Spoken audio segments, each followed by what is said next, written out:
नमस्कार दोस्तों, मैं पंकज मिश्रा प्रथा हॉस्पिटल के यूट्यूब चैनल में आप सभी लोगों का स्वागत करता हूं। जैसा कि मैं आपको बताना चाहता हूं कि आज हमारे साथ शहर के विख्यात डॉक्टर अजीत कुमार राउत जी हैं, जो कि डीएम गैस्ट्रोएंटरोलॉजिस्ट हैं, आप लोग जानते हैं।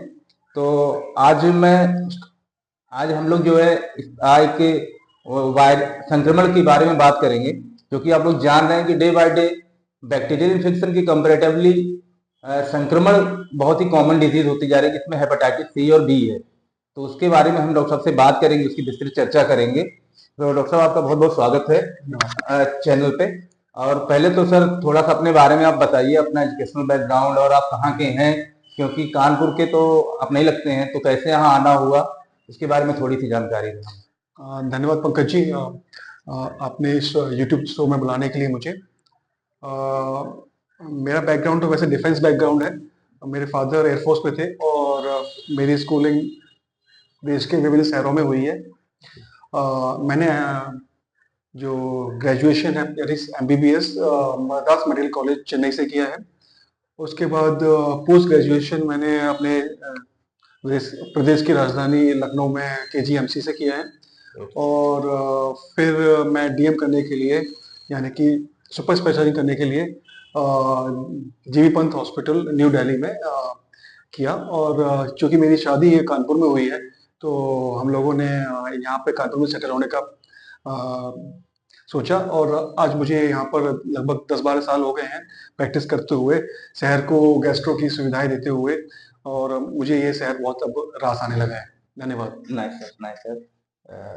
सर, जैसा कि हम लोगों ने बात किया कि आप भी जान रहे हैं कि इस समय जो है संक्रमण का बहुत बड़ा जो है एक रोल हो गया है पेशेंट का, जो कि उसमें अवेयरनेस भी नहीं है, पेशेंट को पता भी नहीं होता है। वो किसी और डिजीज के लिए आता है आपके पास, लेकिन उसके पास जब जांचें होती तो सडन पता चलता है उसको संक्रमित है, कभी हेपेटाइटिस बी कभी सी से। तो पेशेंट में अवेयरनेस ना होने के नाते डॉक्टर साहब बहुत सी प्रॉब्लम आ रही हैं। तो इसके लिए क्या, इसी पे हम लोग आज बात करेंगे अपने दर्शकों के लिए। तो इसके सर लक्षण क्या है, कैसे पता चले पहले तो कि पेशेंट को ऐसे जानकारी मिले कि हमें ये प्रॉब्लम हो रही है, थोड़ा सा सर इसके बारे में आप बताएं। जी, ये बहुत ही वाजिब क्वेश्चन है। और आज के संदर्भ में जब इसका ट्रीटमेंट, वायरसेस का ट्रीटमेंट उपलब्ध है, और अगर वो वायरस मनुष्य के शरीर में है और उसकी जानकारी नहीं है, तो वो ना तो वो उसके बारे में सोचेगा, ना उसका ट्रीटमेंट होगा। अंततः गोत्वा उसका जो बॉडी में दुष्प्रभाव लंबे समय में जाकर बहुत ही खतरनाक होता है। चूंकि ये आज का शो आप हेपेटाइटिस सी वायरस के बारे में डेडिकेट कर रहे हैं, तो हम मुख्यतः हेपेटाइटिस सी वायरस के बारे में ही अपनी बात को सीमित रखना चाहेंगे। अच्छा, हेपेटाइटिस सी वायरस एक ऐसा वायरस है जो कि जैसे जीनोम जो होते हैं किसी बैक्टीरिया, वायरस है किसी भी प्राइमेट्स के या ह्यूमन बींग्स के, वो DNA और RNA दो पार्ट्स में डिवाइड होते हैं। तो hepatitis C virus basically RNA virus होता है। अब ये वायरस मनुष्य के शरीर में जब प्रवेश करता है, जब प्रवेश करने के पंकज जी बहुत सारे माध्यम होते हैं, जैसे ट्रांसमिशन रूट्स बोलते हैं जिसको हम जी। या तो वो मनुष्य के एक मनुष्य से दूसरे मनुष्य में हॉरिजॉन्टली ट्रांसफर होता है, यानी कि जैसे कि मैं संक्रमित हूँ सपोज करो, और मेरे से किसी और को संक्रमण हो जाए तो उसको हॉरिजॉन्टल ट्रांसमिशन बोलते हैं जी। और यदि किसी गर्भवती महिला से उसके घर में पल रहे बच्चे को या होने वाले नवजात शिशु को होता है, तो उसको वर्टिकल ट्रांसमिशन बोलते हैं। तो ये दो मोड्स होते हैं ट्रांसमिशन के, हॉरिजॉन्टल और वर्टिकल। अच्छा, ये वायरस जो है बेसिकली खाने पीने से या साथ रहने से, है ना, साथ में खाना खाने से एक ही प्लेट में, ऐसा है ना, तो ऐसे कपड़े चेंज करने से, कपड़े शेयर करने से नहीं फैलता है जी। ये फैलता है सिर्फ और सिर्फ बॉडी फ्लूइड या ब्लड के कांटेक्ट में आने के, सक्रिय इंसान का बॉडी फ्लूइड हो या फिर ब्लड हो, वो एक दूसरे इंसान में प्रवेश पा जाए। ये हुआ कैसे? या तो उसको एक संक्रमित ब्लड ट्रांसफ्यूज हो जाए, या फिर जो संक्रमित इंसान है जी, उसका रक्त उस इंसान के कांटेक्ट में आया जिसको कोई कट वट पड़ा हो, डीप कट होता है उसमें, उसको ब्लड टच हो जाए तो भी वो संक्रमण हो जाता है जी। या फिर हम लोग नॉर्मली देखते हैं कि जो हम लोग रेजर, शेविंग या फिर हेयर कट्स लेते हैं सैलून में जाके, अगर एक संक्रमित इंसान अपना सेपरेट यूज नहीं करता है, तो उसका दायित्व बनता है कि वो अपने बाबा को बताए कि मेरा ये संक्रमण है, तो डिफरेंट ब्लेड्स यूज करे वो जी और लेके जाए। तो अगर वो नहीं बताता है तो वो जाने अनजाने ट्रांसमिशन एक स्वस्थ इंसान में कर देता है। जी इसी तरह जब हम कोई सर्जरी कर रहे हैं, सर्जरी के दौरान सर्जिकल इंस्ट्रूमेंट्स या फिर बहुत से ड्रग अब्यूजर्स होते हैं जो कि निडल शेयरिंग करते हैं ना, जी तो उसमें भी संक्रमण एक दूसरे को ट्रांसमिट हो जाता है। ये सभी, और सबसे इंपॉर्टेंट चीज ये भी है कि अगर हम असुरक्षित यौन संबंध, अगर हस्बैंड वाइफ है, हस्बैंड या वाइफ को किसी को एक संक्रमण है और हम लोग बैरियर कॉन्ट्रासेप्टिव से कॉन्डोम्स ये सब यूज नहीं कर रहे हैं, तो एक दूसरे को वो ट्रांसमिशन डेफिनेटली होता है। इसमें ये भी ध्यान रखना होता है कि जो स्वस्थ इंसान है ना, जी वो तो नहीं मालूम, लेकिन जो संक्रमित इंसान है अगर उसको मालूम है तो ये सब चीजें ध्यान रखनी चाहिए उसको। जैसे उसका एक सामाजिक दायित्व है, और जब ये करेगा तभी तो एक ट्रांसमिशन को हम लोग चेन को ब्रेक कर सकते हैं। जी मेनली जो है ब्लड ट्रांसफ्यूजन से ही, ब्लड कॉन्ट्रैक्ट से ही ये होता है, और ब्लड बॉडी फ्लूइड से भी, या बॉडी फ्लूइड। जैसे सीमेन से, या फिर है ना, सलाइवा बोले आप, या फिर बहुत से लोग पूछते हैं डॉक्टर साहब क्या ब्रेस्ट फीडिंग करा सकते हैं? जी तो ब्रेस्ट फीडिंग माँ, संक्रमित माँ अपने बच्चों को करा सकती है, उससे ट्रांसमिशन अब तक डॉक्यूमेंट नहीं किया गया है जी है ना, या फिर थूक से, सलाइवा से, इससे भी नहीं होता है। जी जी सर। तो इसके ऐसे लक्षण क्या आते हैं पेशेंट में, जब अगर संक्रमित हो गया उसको पता नहीं है, हाँ। लक्षण क्या आने शुरू होते हैं सर, कैसे उसको पता चलेगा? पंकज जी, ये लक्षण ना इसके पता करना बड़ा मुश्किल है। हेपेटाइटिस सी वायरस जो है, दो तरह के इन्फेक्शंस होते हैं, इसको बोलते हैं प्रेजेंटेशंस। यानी कि एक तो एक्यूट इन्फेक्शंस, जिसमें कि पेशेंट को थोड़ा बुखार, ज्वर आएगा और पीलिया ये सब हो सकता है, जो कि काफी कम मात्रा में देखा गया है। जी मुख्यतः यह वायरस धीरे धीरे शरीर में प्रवेश पाता है और धीरे धीरे बॉडी के ऑर्गन, स्पेशली लीवर को डैमेज करता जाता है, जब तक कि पूरी तरह लीवर को खोखला ना कर दे। और इस प्रोसेस में लगभग 5 से 10 साल लगते हैं उसको। ऐसा नहीं कि तुरंत एंट्री किया और तुरंत उसने डैमेज कर दिया। तो लगभग 5 से 10 साल के बाद लीवर डैमेज हो जाता है। और चूंकि कोई लक्षण ऐसे होते नहीं है मुख्यतः, तो कि मरीज बोले कि हाँ मुझे इन्फेक्शन हुआ है, टेस्टिंग कराऊं, तो वो पता भी नहीं चलता। तो एंड स्टेज लिवर डिजीज में पेशेंट एंड अप करता है, जब तो कोई लिवर सिरोसिस जिसको बोलते हैं, उससे संबंधित कोई कॉम्प्लिकेशंस ना होने लगे। अच्छा, इससे बचने के लिए हमको एज ए डॉक्टर, और बाकी इसमें काफी लिवर हेपेटाइटिस डे हम लोग मनाते हैं, लिवर डिजीज डे मनाते हैं, तो उसके लिए स्क्रीनिंग प्रोग्राम्स होते हैं जी सर। कि स्क्रीनिंग कैंप्स लगाते हैं डॉक्टर से, विभिन्न अस्पताल लगवाते हैं। तो उसमें भी हम लोग इन 3 वायरस के लिए, specially hepatitis B virus, hepatitis C virus and HIV virus, इसकी स्क्रीनिंग डेफिनेटली करते हैं और करनी भी चाहिए।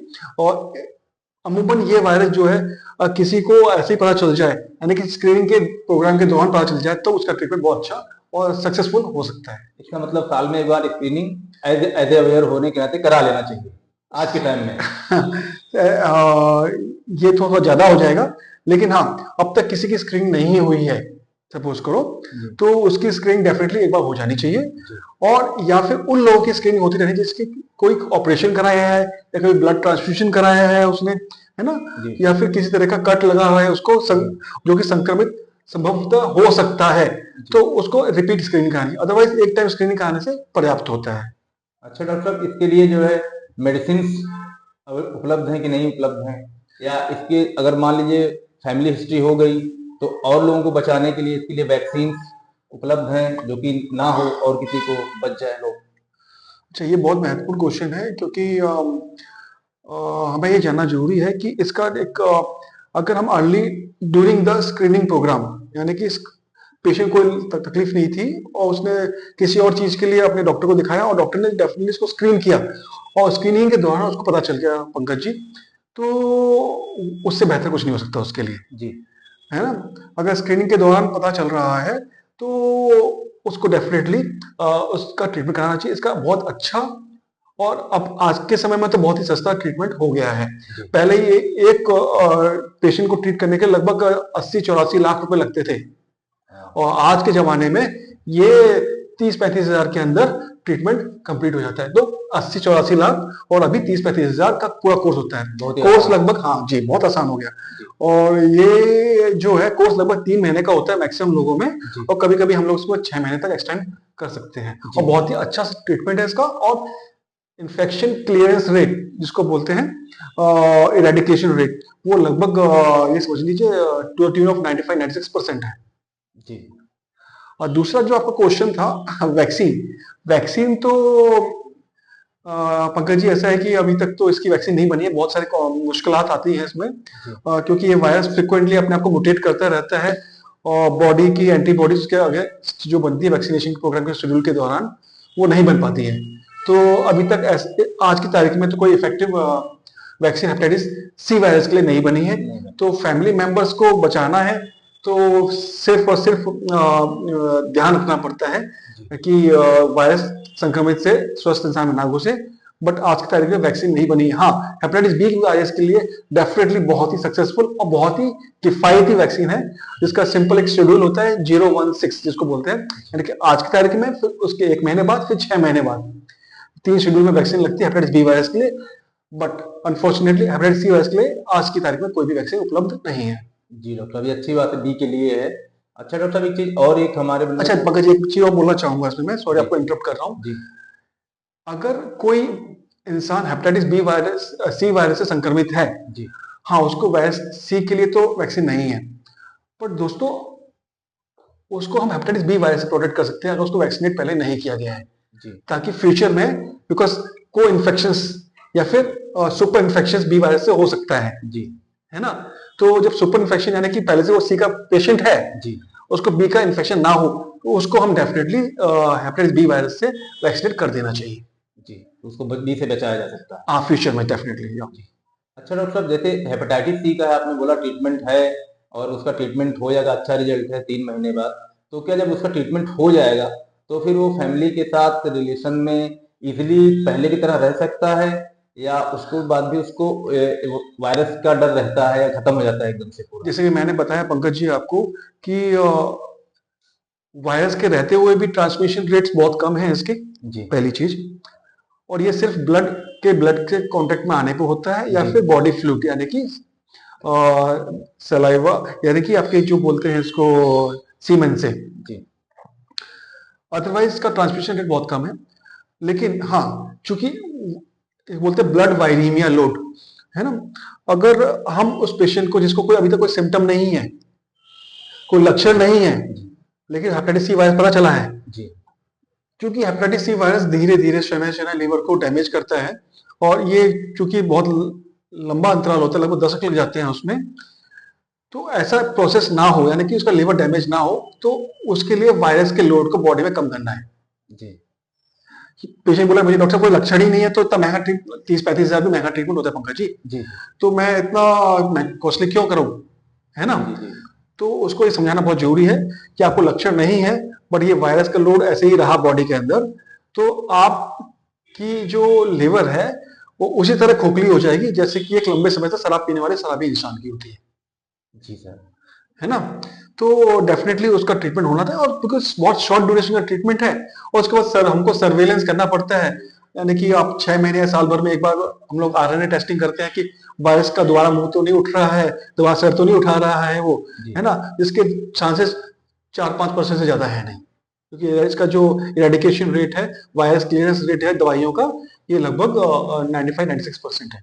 जी, इसका मतलब अगर आपका ट्रीटमेंट हो गया तो साल साल साल 6 महीने में आप प्रॉपर कंसल्टेशन में आपको रहना चाहिए जी अपने डॉक्टर के पास। जी जी जी।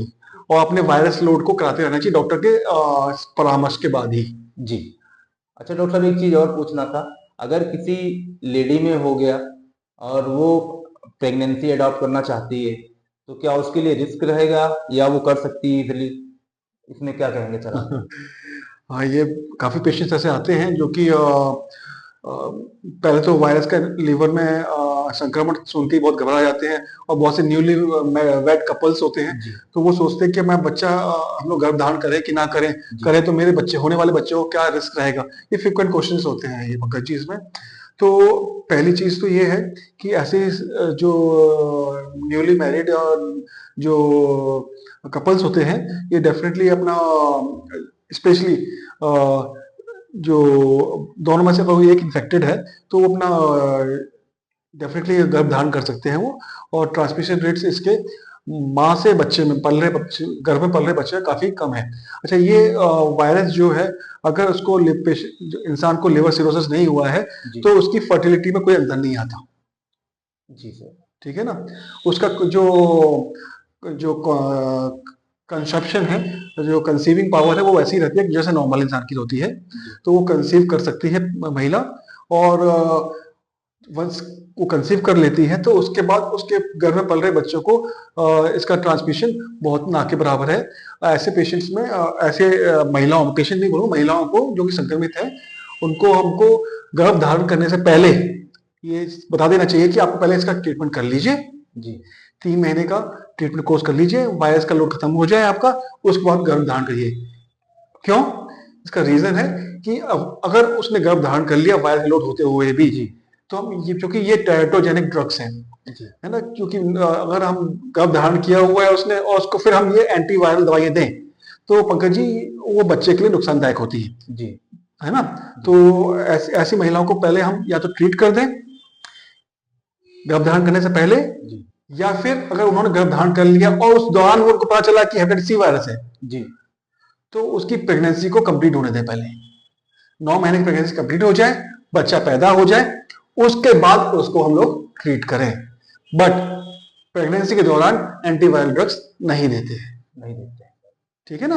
तो ये पंकज जी बहुत इंपॉर्टेंट क्वेश्चन है और बहुत वाजिब क्वेश्चन आपका। सर अभी एक क्वेश्चन और आ रहा है, अब जैसे आपने कहा प्रेगनेंसी कंप्लीट हो 9 महीने का, बच्चा हो जाए, तो अगर पुरुष हो या महिला हो दोनों में से कोई एक संक्रमित है और उस दौरान उन्होंने प्रेगनेंसी हो गई और डिलीवरी भी हुई, तो क्या बच्चे में भी चांसेस हैं? फिर बाद में बच्चे की भी टेस्टिंग होनी चाहिए? जैसे कि मैंने बताया पहले भी आपको कि बच्चे में संक्रमण क्यों होगा।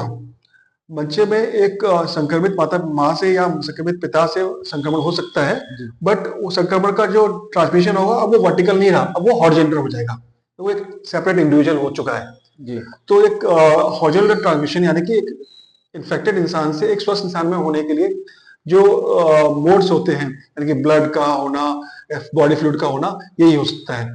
अगर हम ये ध्यान रखें जो संक्रमित इंसान है ना, और जो कि माता पिता है उन्होंने ट्रीटमेंट तो ले ही लिया अब तो, है ना, तो उस पर वायर लोड बहुत कम हो जाता है, वैसे ही संक्रमण होने के चांसेस जीरो होते हैं।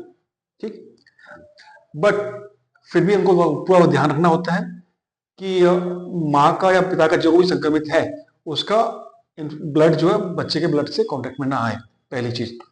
दूसरी चीज होती है माँ के लिए स्पेशली, अगर माँ इन्फेक्टेड है और उसने कोर्स भी कर लिया है तो वो ब्रेस्ट फीड, जैसे मैंने बताया, ब्रेस्ट फीड आराम से कर सकती है।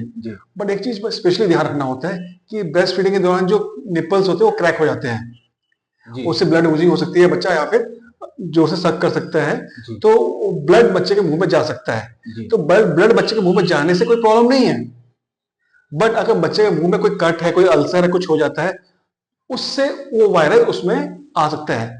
क्योंकि उसने ट्रीटमेंट पहले ले लिया है, लोड बहुत कम है, ट्रांसमिशन रेट बहुत कम है, लेकिन फिर भी पॉसिबल है। तो जो ब्रेस्ट फीडिंग कर रही है महिला अपने शिशु को, उसको स्पेशल ध्यान रखना चाहिए कि अगर उसके ब्रेस्ट निपल्स में कट आ गया है तो उस दौरान उसको ठीक करे, पहले जब ठीक हो जाए तभी ब्रेस्ट फीडिंग करे। इस अंतराल के दौरान वो ब्रेस्ट फीडिंग को रोक दें। थैंक यू डॉक्टर साहब, बहुत अच्छा लगा आपसे बात करके। और आप इस पे और कुछ बताना चाहें हम लोगों को तो आप बताएं हम लोगों को। हालांकि आज की जानकारी बहुत अच्छी रही है और हमें उम्मीद है कि आप लोगों को भी बहुत अच्छी लगेगी ये चीज़ें, और बहुत ज़रूरी चीज़ें हैं। और थैंक यू सर, आप और कुछ बताना चाहें तो बताएं। मैं तो पंकज जी पहले तो आपको धन्यवाद दूंगा कि आपने मुझे YouTube चैनल पर बुलाया और समाज से संबंधित बीमारी जो कि हेपेटाइटिस सी वायरस है और उसके बारे में कुछ बातें मुझसे मेरे साथ शेयर की। तो ये बहुत ही इंपॉर्टेंट डिस्कशन था हमारे और आपके बीच में। बट मैं इस को एंड करने से पहले एक बात बोलना चाहूंगा पंकज जी कि किसी भी चीज का ना इलाज तो ठीक, एक अलग बात रही, बचाव बहुत जरूरी है जी, है ना। जैसे कि साइंस में बोलते हैं prevention is better than the treatment जी, है ना।